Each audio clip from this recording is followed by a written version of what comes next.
Everyone, this is your host Sanjeev Goyal. I'm back again with our own LM Raj Yavatkar. Raj is LM of two IITs, IIT BHU and IIT Mumbai. That rarely happens with me, so I'm so glad to have you, Raj, on our show.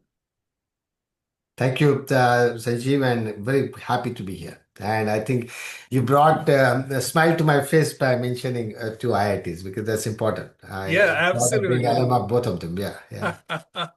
One of the few. We had few, but you are one of the exceptional. So, Raj, we all know about the acquisition happened with HP and Juniper. Yeah, And you are CTO of Juniper for several years now. yeah. And it's quite a long journey for you from IIT PhD to the CTO of Juniper, 14 billion company. How does it feel?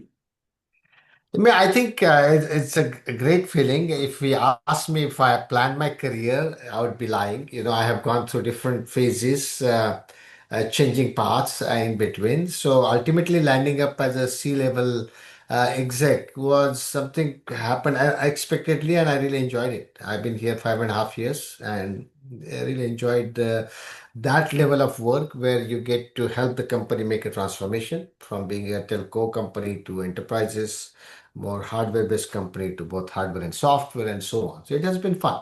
Yeah.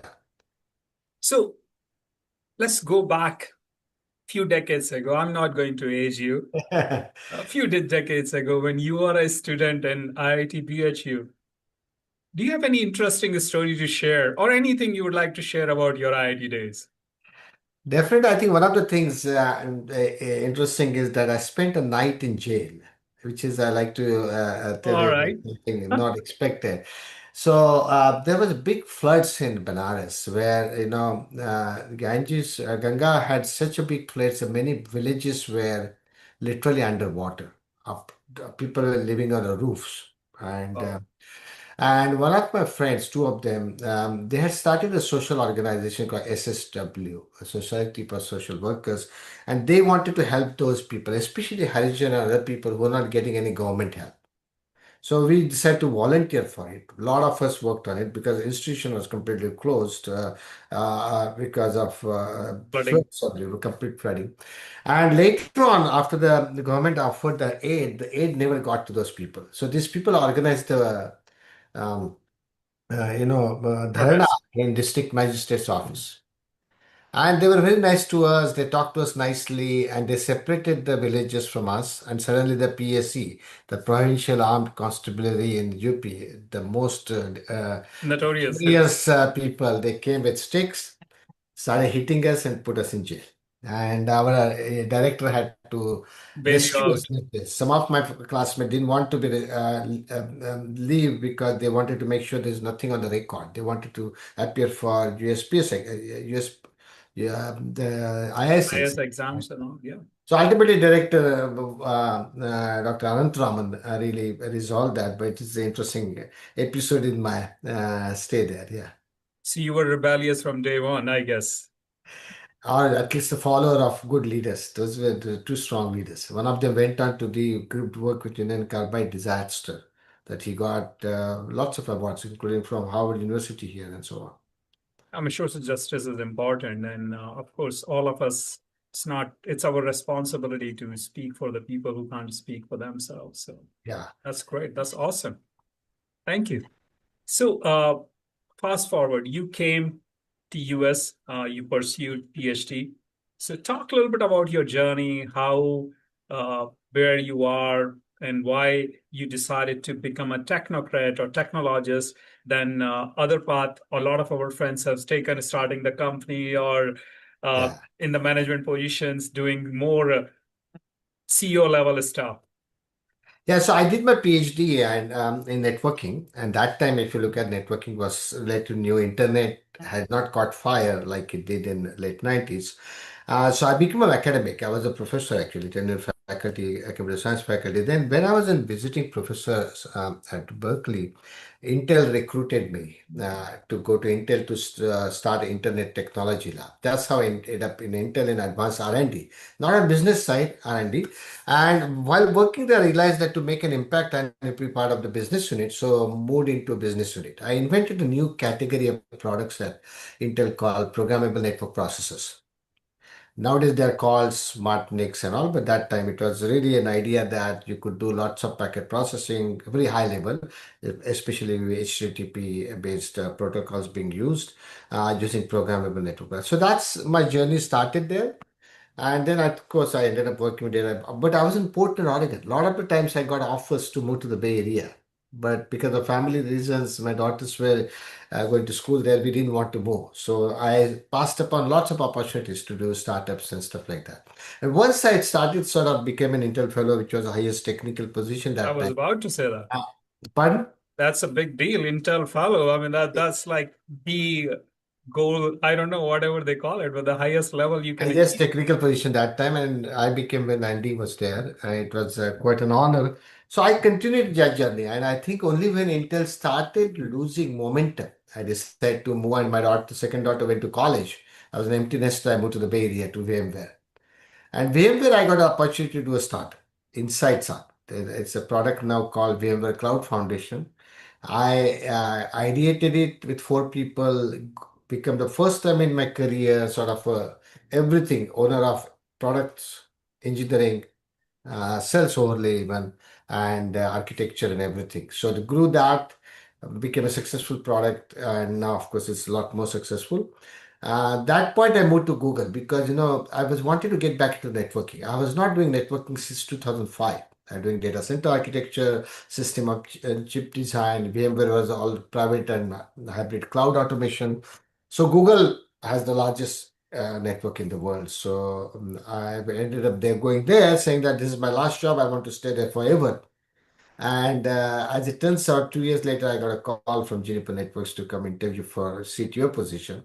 It's a C level position, so I decided to take it and pursue this path. So that's the journey.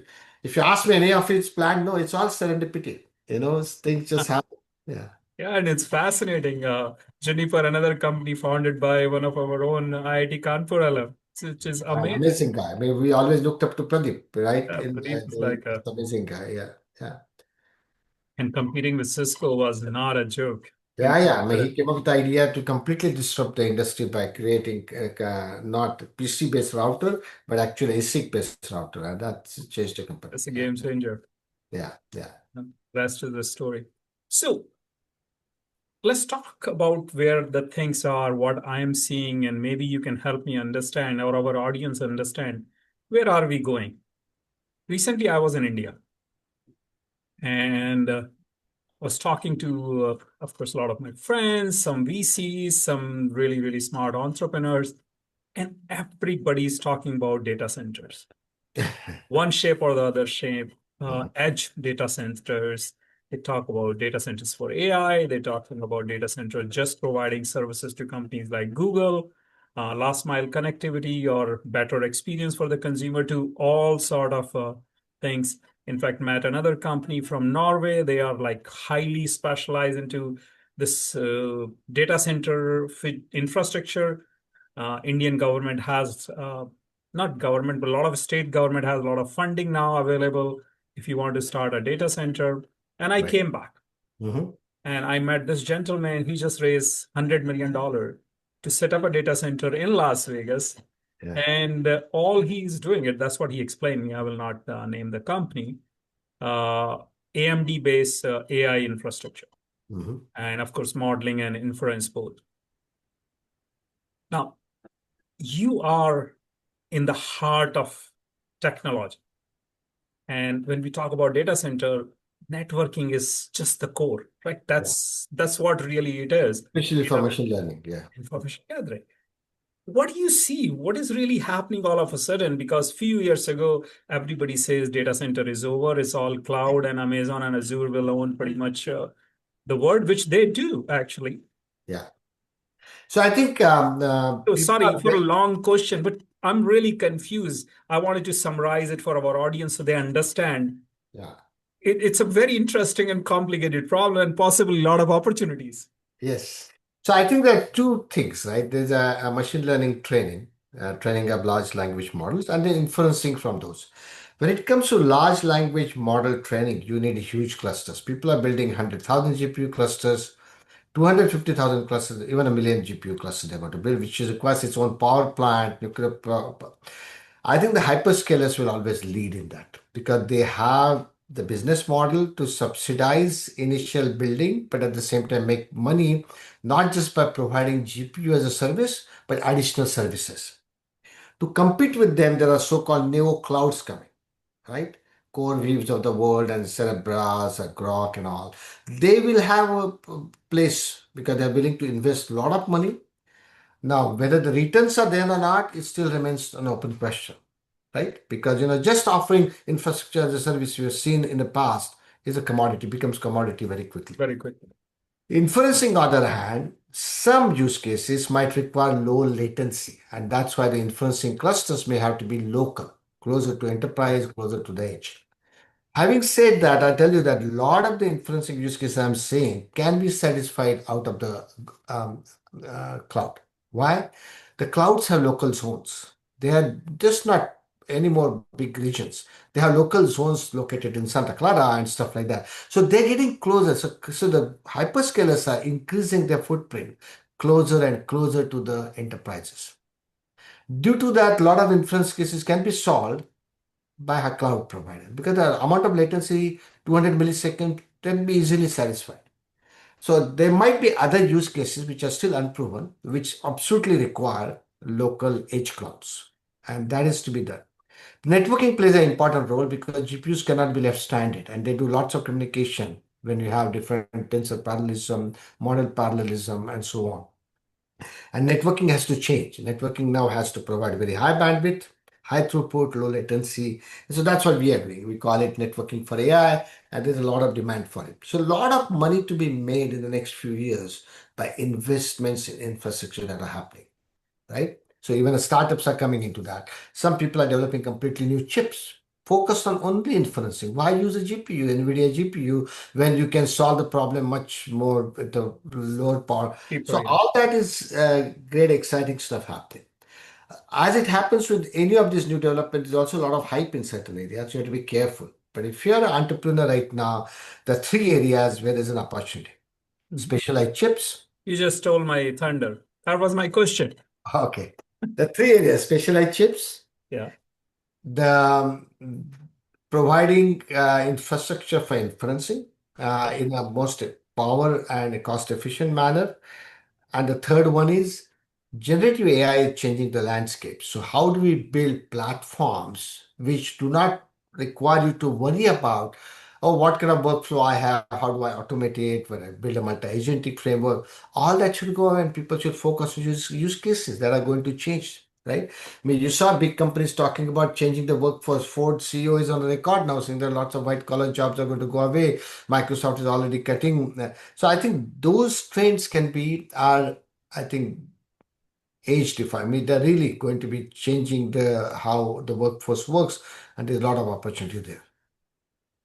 So is it platform retooling you're talking, or is it like Well, building for up a example, right, I think I'll give you an example. vSphere, the VMware's platform came because virtualization changed the way we do computing. We are yeah, not buying physical servers, but then they created a platform so that if I am a user, I didn't care to know about how the virtual machines are created, how they're managed, how their life cycle is managed, how they connect with each other. They took care of it. Now, if I am automating a workflow, let's take an example of a workflow's SOC, right? Compliance. yeah. How does it work? There are multiple SOC analysts. They exchange lots of documents, information, and they go through different things detect for enforcement, like PII compliance. There might be other compliance and all. There's no usually system on record. You could use generative AI to automate these things. Sort of create co-pilots for each of these analysts to do functions. If I had to do that, how do I go about building that? If you can give me a platform in which I only worry about business logic, this is my business logic, and somebody populates those things. They get connected, they maintain, they get that will be next level of platform. Right? Uh, so what is AGI then? AGI, yeah, that's a concept I think is a lot of controversial. So I like you know, I think somebody gave me this example, which I really loved it, and I'm going to, if you give it 2 minutes, I'll give you that example. Please. A couple comes back from dinner to their house, and when they approach the garage, they open the garage door using garage door opener because they don't, and they see a bird fly into the garage. Now the husband pulls into the garage, but he wants to get the bird out. He doesn't want it to be trapped. So he uses a broom to move it. And every time he does that, bird flies somewhere else. And he doesn't know what to do. After a while, he realizes that the garage door opener's light, he switches it off. Now there's light only outside because it's the evening time they come back. Now he starts moving the bird and bird flies towards the light. And the question is, if driver was not a human being, which is a robot, would that be able to do the same thing that this human being done? That is AGI. Because what he ended up doing was he brought together lots of experience, lots of observation to come back with something. This cannot be algorithmically done. This is not algorithm. So that's a definition of AGI. Are we there yet? I don't think so. Some people are claiming that LLM-based models are coming closer to AGI. No, they are most of this based on prediction, based on what they have It's seen. more predictive. Yeah, so I think this one is going to take some time and require a very different approach in my opinion. Yeah, so I was in Davos recently last year and got to attend a session by with Anthropic CEO Mhm. Dario and said the same thing, another 4 to 5 years. But he was pretty, uh, I'll say, pretty convinced that this is going to happen in 4 to 5 years. Yeah, if you ask me, I'm a skeptic. I'm a skeptic because I think people are using the same models and saying they will take them further. The example I gave you, I really like it. Yeah, that's a kind of example that shows that human beings, the other thing I think the human beings being to general intelligence is three things, right? There's emotional intelligence. There's, of course, IQ, like a kind of intelligence. And the third one is really what we talked about, just certain intuition Yeah, that's developed over time for experience by taking input from lots of different things, a lot right? of data Your set. intuition, my intuition are going to be different because of our upbringing, lots of things. And today's models are only focused on one of them, not all the vectors in my opinion. So we talked a lot about the opportunities here, right? And we talked about how especially LLM is changing the way we do this, right? LLM is pretty much everywhere. I'm sure even in Juniper, you are using it. Yes, absolutely. Yes. So now when we talk about AGM, there is a big, or sorry, AGI or even LLM. The biggest thing I hear is, and biggest concern even we have a CRM software and security. And of course, data is everything for everyone, right? Yeah. And what is your take on it? What you see? Because it's such a huge problem I see. I mean, I know we are telling everybody, even our own customers, it's not a thing. We have your data in silos, all of those things. But once the LLM is trained, that intelligence is there. So It's a two-sided coin, in my opinion. One is that LLMs are going to enable completely new kind of threat vectors, which we have not thought about, right?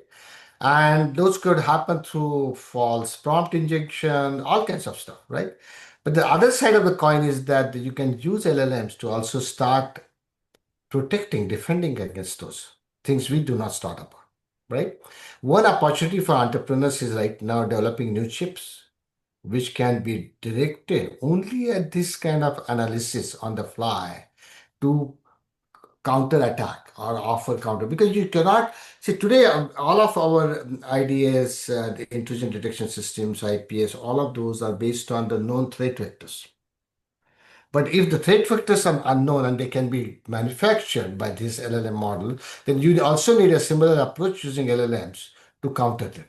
And there's an opportunity for that also. yeah, but when you talk about threat and when you talk about especially chips, you and me both know from design, innovation design to productization to market, it's a long road. Yeah. And we are living in a very different world right now. Vinod Khosla is already talking about the cost of inference will be nothing, next to nothing. Yeah, yeah. And people like you are making it happen every day because you are a part of a lot of these large infrastructures. Uh, what do you see as or where do you see opportunities for our young alums or the alums who still want to start new companies, specifically in the security space? I think security space, as I said, a so-called AI security space will require computational power, Mhm. where which can be developed by given by specialized chips. With chips which even synthesize threat vectors on the fly. Hmm. Chips try to counterattack by looking into the traffic. People spend time on homomorphic encryption to look at encrypted traffic right now to see the threats and malware and all. But think about it. Now you're looking into prompts, going prompt injection, data being and now somebody has to look at it on the fly and try to detect these threat vectors, which are not known in advance. I Hmm. think you need different kind of computational model, and that's why the chips can be very useful. But do you see that? Like, what is the time frame? Are we talking 12 months, 24 months, 36 months? To develop the chips, you probably need 2 years. Nowadays, I think there are lots of libraries are available. You don't have to do everything from scratch, but you need some intellectual property related to the algorithmic intelligence that you're going to use based on LLMs, right? That's the thing. Yeah, that is my concern. By that time, maybe it's too late, man. 4 years. It's not too late. No, I don't think so. I think it's a cat and mouse game, but it's Yeah. weird. And as I said, I disagree with people who said AGI is going to happen in 3, 4, 5 years. I think unless there's see the transformer model in 2007 that Google guys came was a transforming model. Really, that's what enabled LLM. We need something similar now in that area. The current path, attention based transformers and attention based learning, that's not going to get us there. So let's switch the topic to quantum, Yeah. right? Everybody's talking about it, and every time I hear the definition of quantum, I'm more confused. And I think it'll be helpful for our audience to understand what is your take on quantum and where do Yeah. you see? Yeah, so I think a definition of quantum is very clear, right? That you have these photons or bits which are really can hold both the states at the same time. They're Mhm. completely non-deterministic. Now, if you asked me about quantum computing few years back, I would have said it's 10 years away. But now I'm convinced that some aspects of quantum computing are going to happen sooner. Hmm.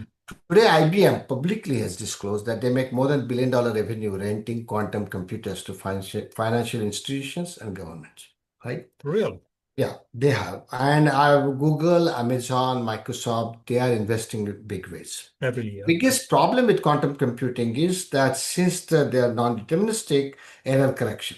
How many times you run the same computation and correct for errors so that you can come. The Google recently showed that they can solve one of the NP hard problems by using. But more importantly, Amazon has put out a quantum chip which only focused on error correction. So some of these developments are very promising, right? Hmm. Now, one area where we are already, which we are shipping a product for quantum key distribution. So if you're doing IPsec, MySec, MaxSec kind of encryption, there's a man in the middle of attack for key exchanges that can happen in an internet key exchange, right? So idea is to establish a quantum channel in parallel to normal channel and exchange few bits in that channel so that both the sides now can compute use keys, locally derived keys, which cannot be broken, which cannot be intercepted. Because if you intercept a quantum channel, you change the state and you lose the information. So I think that's already happening. The next thing is NIST has already published a quantum cryptography standard, right? So starting end of 2027, many governments and financial institutions are going to require that you have quantum protected. That means you can't break the Shor's algorithm. That means you cannot factor this thing. Starting in the 2027, you need to have cryptography which is not attacked by quantum computers. If that happens, that's a big change. That will start also increasing the use of quantum computing. So I think the next 5 years are going to be exciting when it comes to quantum computing. we'll actually see use of quantum Real computing. use cases coming out of. So what about everybody talks about there is no application layer for quantum computing. So until that happens, we can't really see what is possible. But there are startups which are doing that right now. I just saw today somebody raised $1 billion, that quantum startup. So I think they are investing in an entire stack, just like NVIDIA did for GPU. They are building the entire stack, including application. In case of IBM, they have done some of this thing. Their customers get access to the quantum computers through the libraries and all that IBM provides. So I think it's important, but of course we don't have CUDA like stock yet, right? Very well known open source. That will happen. How about quantum security? Yeah, so as I said, quantum key distribution is happening today. Quantum cryptography, where we have algorithms for encryption which are resistant to quantum computers, are standardized by NIST now. So they will start coming out, and some people are going to require by end of 2027 sensitive areas like government, financial institutions, that your encryption algorithm must be quantum resistant. That's a big change. Yeah, that's a huge challenge. And I'm hearing it a lot about if quantum computing become really real and accessible to the people, Yeah, all the all stored of our data, password encrypted is gone. data. Yeah, all the encrypted data they stored is vulnerable. Now people can go back and start decrypting. Yeah, yeah, and they can hack into bank accounts to everything. That's going to be a mayhem. And by the way, China is definitely ahead of the game in quantum computing and quantum networking. Between Shanghai and Beijing, they already have a quantum networking channel, communication channel set up. They're also using it for inter-satellite communication. So they're definitely ahead of the game. So, what do you see as a future? I think you touched upon important areas. Quantum computing, definitely, I believe that that's something important. Generative AI and ultimately getting to AGI. How do we get there? And also the other part of that is, I think today it's not efficient. We have to use 100,000 GPUs, 200,000 GPUs to do model training. There's something wrong in using this kind of a brute force algorithm. Well, Brute force. DeepSeek shows us that, Sure, sir. There are going to be new developments. DeepSeek is just one part of the yeah. development, right? So there is still a lot of opportunity for theoretical computer scientists to do new inventions and the startups to start commercializing. Hmm. So the future looks bright to you. Absolutely. And the You robotics, are the an third area is optimist. robotics. Robotics, by the way, I'm big on robotics right now. There is some, there's always you need just like you have a cliff, you need a sharp rise. I think robotics is at that inflection point that you're going to see a big changes. Not humanoid robots. I don't believe in that, because I don't think we should try to mimic the humans using robots. Robots are good at what auto industry has shown and stuff like that. That's where they have to go. In fact, just one deal came today, I think 1X, and it's a startup raising money at $1 billion valuation, Yes. making a human robot kind of But thing. other areas, healthcare. I think the whole this ML, LLMs and artificial intelligence and generative AI is making a huge difference in terms of how the new drugs are Drug discovery. discovered, Yeah. new molecules are created, how you try out new treatments, and that has huge implication. Yeah, Healthcare, I do see there are tremendous opportunity, even with the robots, because it's a lot of mundane tasks humans are doing. yeah, And there is error when you do mundane tasks. There are a lot of errors happen. So yeah. possibly robots will be able to do a better job than. That's one thing, robots, but I think generative AI also help in automating the functions like paralegals, Yeah. accounting, lots of finance, pricing. If you have to price a SKU, it's so much work. You have to look at your competitive SKUs, their feature sets is not same as yours. Yeah. You, all that can be 100%. automated. All that can be automated. So I think there are functions which are so-called white-collar jobs we talk about. They can be reduced at least, right? Or replaced by this automation. So Raj, if we continue on this path, what will be left for us to do? I think that is I'm no. really, honestly, I'm not kidding. I really think about that. And every time I go to really, the great event like TED and Davos and all, I'm shaken to the core. Like, I'm not sure where are we heading? So I do believe that, there is no substitute for learning basic sciences, Mhm. mathematics, and also some of the other physics and chemistry. And those skills are going to remain important and relevant. Okay. Right? Now, whether the other, same thing about the creativity side doesn't go away. But I think if people were doing some simple Python scripts or writing a UI those kind of skills will be hard to save or survive with. So I think if I had to give advice to young people, I always tell them, I was just talking to high school, focus on basic sciences, math, physics. Fundamentals. I think and you'll find your way. So let's talk fast forward 20 years from now, Right. year 2050. Uh, what would Raj like to see solved in next 20 years or 25 years, roughly? So number one, in the healthcare crisis. I think the healthcare What would you cost. like to solve?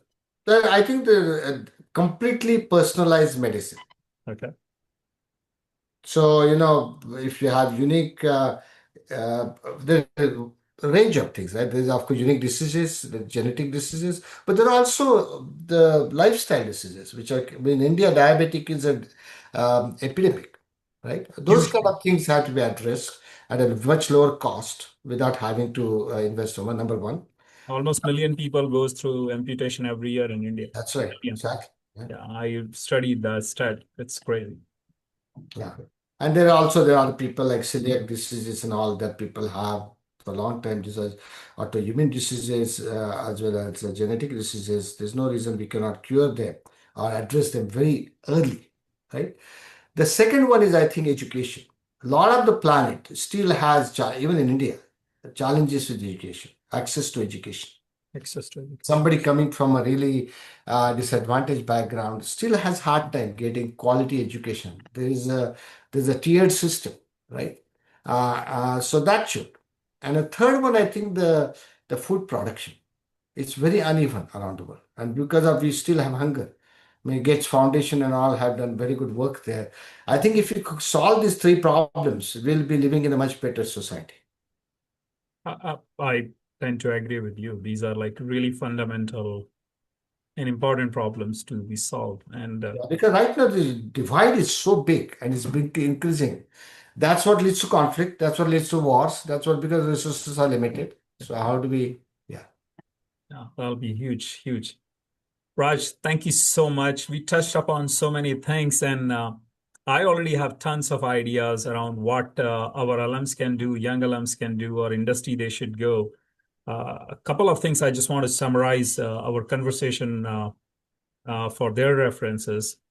One is you talked about three distinct opportunities, even in technology side, especially in LLM or AGI, whatever we call it, specialized chips, infrastructure, and platform play. There are tremendous opportunities in all three.